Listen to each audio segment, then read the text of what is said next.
Hey, it's been a wild few weeks in American and world politics, so let me break down what's been happening and why it matters. Let's start in Los Angeles, where immigration raids by ICE on June 6th sparked massive protests. People flooded downtown calling out what they saw as heavy-handed enforcement and demanding change.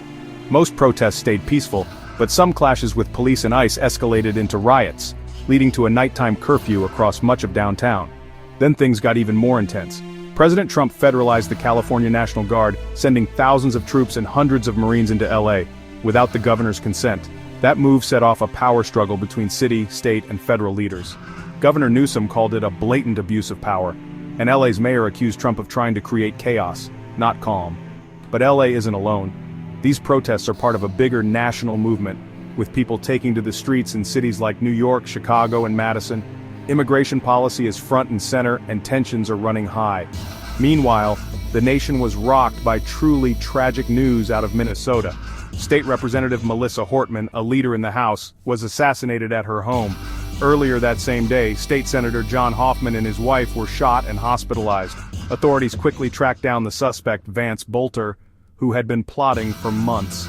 He disguised himself as a police officer, had a hit list of over 45 officials, and carried out his attack wearing a tactical vest and a realistic mask. This isn't just a one-off incident. Political violence is becoming more common, and it's forcing us to grapple with the very real dangers facing elected officials and the state of our democracy. Civil discourse feels more fragile than ever. On the international stage, President Trump was at the NATO summit in The Hague, where he claimed U.S. strikes against Iran's nuclear facilities were a massive success, even though U.S. intel says it only set the program back by a few months. Trump announced that talks with Iran are coming up soon, though details are vague. And in a surprise move, almost all NATO members agreed to ramp up defense spending to 5% of GDP, a huge increase, and a big victory for Trump's pressure campaign. Back home, there was a shock in New York City's mayoral race.